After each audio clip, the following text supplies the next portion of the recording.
છો બધા? વર્તુળ સ્વાધ્યાયની અંદર 10.1 આપણે પૂરું કર્યું. એક એક્સ્ટ્રા દાખલો પણ તમને આપેલો હતો જે મેં જ ગણાવેલો હતો. વધારાની પ્રેક્ટિસ માટેના દાખલાઓ પણ તમારા માટે તૈયાર જ રાખ્યા છે કે તમે આ ટાઈપના પાયથાગોરસના સૂત્ર આધારિત અને પ્રમેય 10.1 આધારિત દાખલાઓ જાતે કરી શકો. આજે આપણે એક નવી સમજૂતી લેવાની છે. સમજૂતીનું હેડિંગ આપણે ટેક્સ્ટબુકમાં પેજ નંબર 183 ઉપર આપેલું છે. 10.3 નંબરનો મુદ્દો છે. સમતલના કોઈ બિંદુમાંથી વર્તુળના સ્પર્શકની સંખ્યા. આ આપણે આ મુદ્દાનું હેડિંગ આપેલું છે. હવે એની અંદર કેટલા કેટલા વિકલ્પો આપણને મળે એ આપણે અત્યારે સમજૂતી લેવાની છે. તો પેજ નંબર 183 સૌથી નીચે એમાં જોશો તો તમને સૌથી પહેલી વિકલ્પ 1 આપેલો છે. તો આ વિકલ્પ 1 શું કહેવા માંગે છે એ આપણે સમજી લઈએ. વર્તુળની અંદર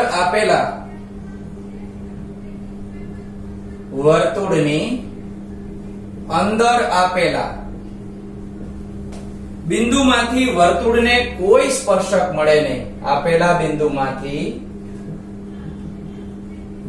વર્તુળને કોઈ સ્પર્શક ન મળે.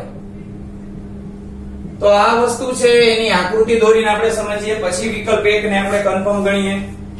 કારણ કે લાગે છે બહુ સહેલી વિગત, પણ આપણે ભૂલથી ક્યારેક દાખલાનો જવાબ કે 1 માર્કમાં આ વસ્તુ પૂછે તો ભૂલ ન થાય એનું ધ્યાન રાખવું. આ વર્તુળ આપણે દોરીએ. વર્તુળની અંદર આપેલા બિંદુમાંથી, તો વર્તુળની અંદર ગમે તે જગ્યાએ તમે બિંદુ કરો એમાંથી કોઈ દિવસ સ્પર્શક દોરી શકાય નહીં.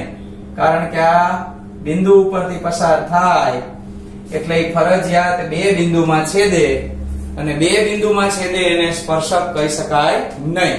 એ આપણી છેદિકા કહેવાય. તો તમે હાવ નજીકમાં નજીક અંતરે જેવી રીતના લેશો ને તોય તમને એટલો ભાગ નહીં મળે કે જેની અંદર એક જ બિંદુએ સ્પર્શતી આપણી રેખા જાય. બે બિંદુ તો મળશે જ. તમે કોઈ જગ્યાએ આકૃતિ દોરો ને એમાં ખાસ ધ્યાન રાખજો કે વર્તુળને એક જ બિંદુમાં ટચ કરતી સ્પર્શકની રેખા દોરવાની છે. આમાં પણ ભૂલથી તમે એમ કરો કે ભાઈ થોડુંક ઉપરથી વયું ગયું, હવે આ બે બિંદુ બન્યા એટલે આપણો સ્પર્શક ખોટો, આકૃતિના માર્ક પણ કપાય. સ્પર્શક એટલે ફરજિયાત એક જ બિંદુમાંથી ટચ થઈ અને રેખા જ આવી જોઈએ. બે બિંદુ થાય એટલે એ છેદિકા બની જાય. તો આપણો પહેલો મુદ્દો છે એ કઈ રીતે આકૃતિમાંથી સમજી શકાય મેં લખી દીધું. બીજો મુદ્દો જોઈએ તો વિકલ્પ 2 આપણને નીચે આપેલો છે. વર્તુળ પરના બિંદુએ, વિકલ્પ 2,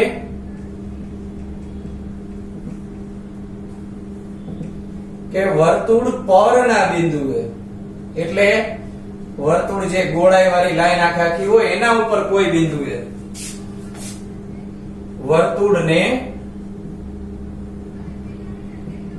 એક અને માત્ર એક, એટલે કે અનન્ય સ્પર્શક મળે. તો આ વસ્તુ આપણે શીખી ગયા છીએ. આકૃતિ દોરીને બતાવી દઉં. સમજૂતી છે જ એટલે વધારે ડિટેલમાં જવાની જરૂર નથી. વર્તુળ પર ગમે તે જગ્યાએ બિંદુ લઈ લઈ, આપણે અહીંયા લઈ લઈ તો તમને અહીંથી એક સ્પર્શક મળે. તમે એમ કહો અહીંયા લઈ લ્યો બિંદુ તો અહીંયા આગળથી એક સ્પર્શક મળે. આ બધા સ્પર્શકો ગણવાના નથી. ઘણા એવું વિચારે કે બિંદુ અહીંયા તો સાહેબે લખ્યું એક અને માત્ર એક સ્પર્શક મળે, તો કેટલાય મળે? આમ આમ આમ. એક બિંદુની વાત છે. આ એક બિંદુ પરથી એક જ સ્પર્શક પસાર થાય. પછી આવા સ્પર્શક નો હાલે, અહીંથી આમ જાય, પછી અહીંથી આમ મણા પડીને આમ વહી જાય. આવા સ્પર્શક હોતા નથી. કારણ કે રેખા આપણી હંમેશા સીધી હોય એટલે એક બિંદુએથી આપણને એક જ સ્પર્શક મળે. ત્યાર પછીનો વિકલ્પ આપણને આપેલો છે પાછળના પેજ ઉપર. ત્રીજો વિકલ્પ આપણે જોઈ લઈએ. ત્રીજા વિકલ્પમાં આપણને લખ્યું છે વર્તુળની બહારના બિંદુમાંથી. અને આ ત્રીજા વિકલ્પ ઉપરથી આપણે એક પ્રમેય પણ સમજવાનો છે. વર્તુળના બહારના બિંદુમાંથી વર્તુળને બે સ્પર્શકો મળે. વર્તુળને બે સ્પર્શકો મળે. આ આકૃતિ એક યાદ રાખવા જેવી છે, કારણ કે આ ત્રીજો વિકલ્પ છે એના ઉપરથી આપણે દાખલા કરવાના થશે. એટલે આ ત્રીજા વિકલ્પને હું હાઇલાઇટ કરી દઉં, આપણા માટે કામનો છે. અને આના લગતા દાખલા તો આપણે જોયા. આનું કઈ આવતું નથી, કારણ કે સ્પર્શક નથી મળતો તો દાખલામાં કઈ મેળવવાનું આવે નહીં. અને આકૃતિ જોઈએ તો વર્તુળના બહારના બિંદુમાંથી તો સૌથી પહેલા આપણે વર્તુળ દોરી લઈએ. અહીંયા આપણે બહારનું બિંદુ નક્કી કરી લઈએ. અહીંથી સ્પર્શકો જોઈએ તો અહીંથી આપણે આ એક સ્પર્શક મળે. અહીંથી ટચ કરીને આપણે જોઈએ તો આ બીજો સ્પર્શક મળે. આપણે આ રીતે વિચારી શકીએ કે વર્તુળને બહારના બિંદુ, આ બિંદુનું નામ આપણે A આપી દઈએ. આ A બિંદુ ગમે ત્યાં હોય, પછી ગમે એટલું દૂર હોય નજીક હોય, ઈ A બિંદુમાંથી વર્તુળને મેક્સિમમ વધુમાં વધુ બે સ્પર્શકો આપણને મળે, એનાથી વધારે સ્પર્શક મળે નહીં. યાદ રાખવું હોય તો આમ બતકની ચાંચ જેવું થાય, કારણ કે અહીંથી આમ ત્રિજ્યા દોરી નાખીએ. હમણાં આપણે એવા દાખલા કરવાના થશે. આ બે ની ત્રિજ્યાઓ કરી નાખી આપણે, અને અહીંથી વચ્ચે અંતર દોરી નાખો એટલે આ થઈ ગઈ ચાંચ જેવી આકૃતિ. સ્પર્શકો આ ટાઈપની આકૃતિ ઘણી બધી આપણે આવશે દાખલાની અંદર. તો આ થયા સ્પર્શકને લગતા 3 મુદ્દા. નીચે વધારાનો મુદ્દો આપ્યો છે, સ્પર્શકના બહારના બિંદુ P અને વર્તુળ સાથેના સ્પર્શ બિંદુને જોડતા રેખાખંડની લંબાઈને P થી વર્તુળ પરના સ્પર્શકની લંબાઈ કહે છે. તો અત્યાર સુધી આપણે શું જોતા હતા કે આને P ને સ્પર્શ બિંદુ કહેવાય. હવે અહીંયા મેં સ્પર્શ બિંદુના નામ નથી લખ્યા, એ તમને કહી દઉં. માની લો કે અહીંયા P1 આપીએ અને અહીંયા P2 આપીએ. P અને Q પણ નામ આપી શકાય. તો આપણે જે છેલ્લે મેં મુદ્દો વાંચ્યો એને શું કીધું કે AP1 અને AP2, આ AP1 અને AP2 આને સ્પર્શકોની લંબાઈ કહેવાય. આવો મુદ્દો આપણે વાંચ્યો. અને એક તમે જોશો તો અહીંયા મેં એવું દર્શાવ્યું છે કે બે ઇક્વલ છે. એનો અર્થ એમ થાય કે હંમેશા સ્પર્શકોની લંબાઈ કેવી હોય? સરખી. અત્યારે માત્ર આપણે એમનેમ સમજ્યું છે કે આ વર્તુળની અંદર સ્પર્શકોની લંબાઈ બહારના બિંદુએથી દોરી હોય તો બેની લંબાઈ સરખી હોય. એના માટેનો પ્રમેય 10.2 એ આપણે સમજવાનો છે. તો પ્રમેય 10.2 એના માટે જોઈએ પ્રમેયમાં શું આપેલું છે. ચાલો, તો અહીંયા આગળ પ્રમેય 10.2 નું સ્ટેટમેન્ટ એટલે કે પ્રતિજ્ઞા લખેલી છે. અને આના ઉપરથી આપણે 3 માર્ક માટે પૂછાય એવો પ્રમેય સમજવાનો છે. આપણને ટેક્સ્ટબુકમાં પેજ નંબર 184 ઉપર આ પ્રમેય ડિટેલમાં આપેલો છે. સમજૂતી અત્યારે હું અહીંયા કરાવું છું. તો સ્ટેટમેન્ટ પહેલા સમજીએ, અને સ્ટેટમેન્ટ ઉપરથી જ આપણી આકૃતિ કમ્પ્લીટ થાય. તો આકૃતિ પણ સાથે સાથે બનાવતા જઈએ. વર્તુળની બહારના બિંદુમાંથી તો પહેલા તો વર્તુળ દોરવું પડે, પછી એનું બહારના બિંદુ બને. તો આપણે પહેલા કરી નાખીએ વર્તુળ. આ વર્તુળનું આપણે કેન્દ્ર નક્કી કરવું પડે. કેન્દ્ર વગરનું વર્તુળ હોય નહીં. તો આ કેન્દ્રનું નામ આપણે આપી દઈએ O. તો એમ કહી શકીએ કે ભાઈ O કેન્દ્રિત વર્તુળ. બીજો શબ્દ બહારના બિંદુમાંથી. ચાલો, એની બહાર આપણે એક બિંદુ નક્કી કરીએ. ટેક્સ્ટબુક મુજબ આકૃતિ દોરવી છે એટલે આપણે આ સાઈડ નથી દોરતા, આ સાઈડ દોરીએ છીએ. અહીંયા આગળ આપણે ક્યાંક P બિંદુ બહારની બાજુએ દોરી નાખીએ. ત્યાર પછી બહારના બિંદુમાંથી વર્તુળને દોરેલ સ્પર્શકો. સ્પર્શકો એવો શબ્દ આપ્યો છે, બહુવચન છે. એટલે એનો અર્થ એમ થાય કે અહીંયા બે સ્પર્શકો મળશે. હમણાં મેં તમને વિકલ્પ કરાવ્યા, એમાં ત્રીજા વિકલ્પમાં આપણે જોયું હતું કે વર્તુળની બહાર બિંદુ હોય તો વર્તુળને બે સ્પર્શકો મળે. તો અહીંયા હું બે સ્પર્શકો દોરું છું. અહીંથી P માંથી એક સ્પર્શક દોરું, અને અહીંયા આગળ બીજો સ્પર્શક જે વર્તુળને ટચ કરે એ અહીંયા દોરું છું. તો આપણને આ રીતે બે સ્પર્શકો મળેલા છે. મેં એને કિરણ સ્વરૂપે આગળ લંબાવ્યા છે. ટેક્સ્ટબુકની અંદર રેખાખંડની જેમ આપ્યા છે. એટલે અહીં સુધીની લિમિટ આપી છે, કઈ ઇશ્યુ નથી. આમ તમે લંબાવી શકો. આ સ્પર્શકો લંબાઈ સમાન હોય તો લંબાઈ માપવા માટે પહેલા મારે અહીં નામ આપવા પડશે. એકનું નામ આપી દઉં અહીંયા Q અને એકનું નામ આપી દઈએ અહીંયા R. તમે સ્કેલ પેન્સિલ નો ઉપયોગ કરશો એટલે એક્ઝેક્ટ આકૃતિ દોરી શકશો. હું અહીંયા દોરું છું એટલે થોડું કદાચ એવું લાગે તમને કે છેદિકાની જેમ અંદર જાય છે, પણ તમે એક્ઝેક્ટ માપથી દોરશો એટલે વ્યવસ્થિત આકૃતિ થશે. તો અહીંયા આગળ આપણે આટલું ખાલી કર્યું માત્ર પ્રતિજ્ઞા ઉપરથી કે ભાઈ વર્તુળની બહારના બિંદુમાંથી આપણે જે P બિંદુ છે એમાં વર્તુળને બે સ્પર્શકો દોર્યા. કયા કયા? તો કે એક તો PQ અને બીજો સ્પર્શક PR. હવે કોઈ તમને સ્પર્શકની લંબાઈ માપવાની કે ને તો અહીંયા જે બિંદુ ટચ થતું હોય ને ત્યાંથી અહીં P બિંદુ સુધી જ મપાય. આ P થી આમ આગળ હાલ્યું જ નથી જવાનું, કારણ કે આ જે ભાગ છે એ કિરણ સ્વરૂપે લંબાવેલો છે, એટલે એમાં બહુ વધારે ધ્યાન રાખવાનું છે કે ક્યાં સુધી સ્પર્શક આપણો કહેવાય. આ રચના સ્વાધ્યાયની અંદર પણ કામમાં લાગશે, મેં આ મુદ્દો કીધો એટલે ધ્યાન રાખવું. તો સૌથી પહેલા આપણે પક્ષની વાત કરીએ. આકૃતિ હજી કમ્પ્લીટ નથી કરી મેં, કારણ કે જેમ જેમ સાબિતી આગળ વધતી જશે એમ આપણી આકૃતિ કમ્પ્લીટ થતી જશે. તો પહેલા તો આપણને શું આપેલું હતું? જે આપેલું હોય એને કહેવાય પક્ષ. તમે ડિટેલ લખી છે કે O કેન્દ્ર વાળું વર્તુળ આપ્યું છે ને બહાર આપણને P બિંદુ આપેલી છે. P માંથી સ્પર્શકો PQ અને PR આપેલા છે, એટલે કે જે દોર્યું છે તે. તો અહીંયા લખીએ O કેન્દ્ર વાળું વર્તુળ આપ્યું છે આપણને. ત્યાર પછી વર્તુળની બહારનું બિંદુ P, વર્તુળની બહારનું બિંદુ P છે અને P માંથી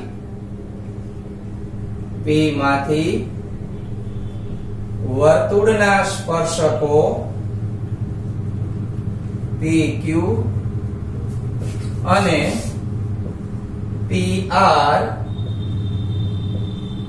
આપેલા છે. સાબિત આપણે એવું કરવાનું છે કે આ સ્પર્શકો સરખા, એટલે સાબિત કરવું હોય એને સાધ્ય કહેવાય. તો PQ બરાબર PR. સાબિતીમાં આપણે આગળ વધીએ. તો સાબિતી આગળ વધવા માટે આપણે થોડીક રચના કરવી પડશે, એટલે આપણી આકૃતિ કમ્પ્લીટ બની જાય. તો શું રચના કરશું? તો આમાં સાબિતીમાં લખ્યું છે કે OP, OQ અને OR જોડો. OP, OQ અને OR જોડી દેવાના છે. તો આપણે ત્રણેયની રચના કરીએ. સૌથી પહેલા OP એટલે ડોટેડ લાઈન થી એની જેમ આપણે પાછળથી રચના કરી છે એટલે એવી રીતે કરશું.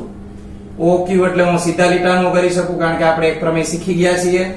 અહીંયા ફરજિયાત T જ બનવો પડે, કારણ કે T ન બને તો આપણો પ્રમેય 10.1 ખોટો પડે, એટલે ધ્યાન રાખવાનું. અહીંયા આગળ O અને R ને જોડી દઉં. અહીંયા 90 અંશની નિશાની પણ કરી નાખીએ, કારણ કે આપણે પ્રમેય સમજી ચૂક્યા છીએ. આ વસ્તુ ઉપર આપણને બીજી એક વસ્તુ એ ખબર છે કે આખા વર્તુળમાં ગમે એટલી ત્રિજ્યાઓ દોરો, હંમેશા કેવી હોય? ત્રિજ્યાનું માપ સરખું, અચળ અંતર, એવો શબ્દ યાદ કરો, આપણે કીધું હતું. તો અહીંયા હું લીટા કરી દઉં કે આ OQ નું માપ અને OR નું માપ છે એ સરખું છે. તો સૌથી પહેલા આપણે આ જોડવાનું કામ કર્યું. આગળ ખૂણો OQP અને ORP કાટખૂણા છે, જે મેં લખ્યા છે. તો એ લખાય કેવી રીતે? ખૂણો OQP અને ખૂણો ORP કાટખૂણા છે. આ કાટખૂણા શેને આધારે દીધા? તો તમે લખી શકો કે પ્રમેય 10.1 ના આધારે આપણે આ લખ્યું કે બંને ખૂણાઓ કાટખૂણા છે. આગળ કાટખૂણા હોય તો વચ્ચેની લીટીને લીધે આપણને કાટકોણ ત્રિકોણ પણ મળે. જો આ ખૂણાઓ બંને દર્શાવી દઉં. OQP અહીંયા 90 ની નિશાની કરી છે.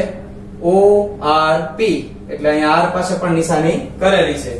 બંને ત્રિકોણો, તો ત્રિકોણ માટે આપણે OQP અને ORP તો લખીએ ત્રિકોણ OQP તથા ત્રિકોણ ORP માટે. હવે આ રીતે આવે એટલે ત્રિકોણને ટોટલ કેટલા અંગો હોય? તો ત્રિકોણને ટોટલ 6 અંગો હોય. 3 ખૂણા હોય, 3 બાજુ. 3 ખૂણા અને 3 બાજુ એના ઉપરથી આપણે ઘણી બધી શરતો 9મા ધોરણમાં શીખી ગયા છીએ. કઈ કઈ શરતો? તો કે શરતોની વાત કરીએ તો એકરૂપતાની શરતો આપણે 9માં શીખતા હતા. બા શરત આવે, કાકબા શરત આવે, બાખુબા શરત આવે. આમાં શરતની અંદર એવી રીતે હોય, કા તમારે ત્રિકોણના 2 અંગો લેવાના હોય અથવા તો 3 અંગો. 6 એ 6 ક્યારેય લેવાના હોતા નથી, કારણ કે એને જ આપણે સંગતતા કહેવાય. સંગતતા ઉપરથી આખો ત્રિકોણ એકરૂપ સાબિત થતો હોય. તો અહીંયા આગળ આપણે 2 ત્રિકોણો માટે કઈ કઈ વસ્તુ લેવાની છે એ આપણે લેતા જઈએ. લાઈનમાં લઈએ તો સૌથી પહેલા એને OQ અને OR ને સરખા કીધા છે, જે મેં અહીંયા નિશાની કરીને બતાવ્યા છે. OQ અને OR આ બંને ત્રિજ્યાઓ છે, એટલા માટે આપણે આને હરખી કીધી. પછી 90 અંશનો ખૂણો લીધો છે, એ આપણે જોઈએ. કાટખૂણા વાળી વિગત, તો કાટખૂણા વાળી વિગતમાં OQP એકરૂપ થશે ORP સાથે. તો આપણે અહીં લખી નાખીએ ORP, અહીંયા કાટખૂણા, બરાબર. ત્યાર પછી આપણે જોઈએ તો આપણી પાસે છે એક સામાન્ય બાજુ OP સામાન્ય બાજુ છે. તો અહીંયા આગળ તમે જોશો તો આ કર્ણ છે, આ કાટખૂણો છે, આ બાજુ છે. તમારી સરળતા માટે અહીંયા હું લખી દઉં છું કે આને બાજુ કહી શકાય, આને કર્ણ કહી શકાય, કારણ કે આપણે કા ક બા એના અક્ષરો મેળ કરવા છે. કા ક બા એટલે કાક બા તમે આડા ઉપર નીચે લખો તોય ચાલે, એમાં કઈ ખોટું નથી. પણ આ શરત આપણે કમ્પ્લીટ પૂરી કરવી પડે. 3 બાજુઓ કયા નિયમ આધારે લીધી એ આપણે જોવાનું થાય. તો આ 3 શરતો મુજબ આપણે જોઈએ તો હવે આપણા ત્રિકોણ છે, એક ત્રિકોણ OQP અને બીજો ત્રિકોણ છે ORP. એ કાકબા શરત મુજબ એકરૂપ ત્રિકોણો થાય. જેવી શરત સાબિત થાય, 3 જ બાજુઓ કે 3 જ ખૂણાઓ, 3 અંગો તમે સાબિત કરો શરત મુજબ, એટલે બાકીના 3 અંગો એની મેળે સાબિત થઈ જાય. 6 એ 6 ન કરો આપણે યાદ રાખજો, એટલે જ આપણે શરતો 9મા ધોરણમાં આવતી. તો હવે આપણે શું સાબિત કરવાનું છે? તો PQ અને PR, જેને આપણે CP એવું કહેતા યાદ હોય તો તમને PQ PR થાય. તો આ PQ અને PR ક્યાં છે? તો કે અહીંયા છે અને અહીંયા છે. તો આ સ્પર્શકોની લંબાઈ આપણે સાબિત કરવી હતી, એના માટે આપણે 2 ત્રિકોણો લીધા, કાટકોણ ત્રિકોણ, અને એની અંદર પાયથાગોરસનું સૂત્ર એટલે કે કાટકોણ ત્રિકોણની કાકબા શરત આપણે લીધી. આખો પ્રમેય આપણે ઝડપથી હાઇલાઇટ લઈ અને આ પ્રમેયની સમજૂતી પૂરી કરીએ. તો વર્તુળની બહારના બિંદુમાંથી વર્તુળને દોરેલ સ્પર્શકોની લંબાઈ સમાન હોય છે એવું આપણે સાબિત કરવાનું હતું. તો વર્તુળની એટલે વર્તુળ આપણે નક્કી કર્યું O કેન્દ્ર વાળું વર્તુળ. બહારના બિંદુમાંથી એટલે બહાર આપણે નક્કી કર્યું P બિંદુ. વર્તુળને દોરેલ સ્પર્શકો એટલે P થી એક આ બાજુ દોર્યો, એક આ બાજુ દોર્યો. જે જગ્યાએ ટચ કરે ત્યાં Q અને R નામ આપ્યા. ફરીથી કહી દઉં, તમે Q અને R સુધી જ આમ લીટી લંબાવી શકો. આ વધારાની ન કરો તો પણ ચાલે. ઘણી વખત આપણે એવી આકૃતિ આવશે કે અહીંથી છેકથી આમ લંબાવેલી હશે, 2 બાજુ રેખા સ્વરૂપે, તોય ચાલે. સૌથી પહેલા પક્ષની અંદર જોઈએ તો આપણને વર્તુળ આપ્યું છે, બહારનું બિંદુ આપ્યું છે અને સ્પર્શકો આપ્યા છે. સાબિત આપણે કરવાનું છે PQ અને PR સરખા છે. તો એના માટે આપણે નવી રચના કરી, જે બ્લુ ઇંક થી હાઇલાઇટ કરેલી છે મેં. 2 ત્રિજ્યાઓ દોરી, OP અને OQ. વચ્ચે એક PO, એ આપણે સામાન્ય રેખાખંડ દોરી નાખ્યો, એટલે આપણા ત્રિકોણનો કર્ણ કહેવાય. 2 ત્રિકોણ આપણે લીધા. આ સિવાય આપણને 10.1 પ્રમેય કીધું હતું કે OQP અને ORP કાટખૂણા છે. તો બંને ત્રિકોણોને ધ્યાનમાં લઈ કાકબા શરત, પહેલા કાટખૂણો લીધો, કર્ણ એટલે સામાન્ય બાજુ લીધી, અને ત્રિજ્યાઓ એટલે આપણી બાજુ લીધી ત્રિકોણની. કાકબા શરત મુજબ ત્રિકોણ આપણે બંને એકરૂપ સાબિત થયા. ત્રિકોણના 3 અંગો એકરૂપ થાય એટલે બાકીના 3 અંગો આપમેળે એકરૂપ જ ગણાય. તો આપણે એમાંથી જેની જરૂર હોય એ આપણે લઈ લેવાની. તો સાબિત સાધ્યમાં આપણે PQ અને PR ને કરવાનું હતું, તો આપણે આને લઈ લીધા અને સ્પર્શકોની લંબાઈ સમાન હોય એવું આપણે સાબિત કર્યું. તો આજના લેક્ચરમાં આપણે અહીં સુધી રાખીએ. નેક્સ્ટ લેક્ચરમાં આપણે આ પ્રમેય આધારિત દાખલાઓ, એક્સ્ટ્રા દાખલાઓ અને સ્વાધ્યાયમાં આગળ વધશું.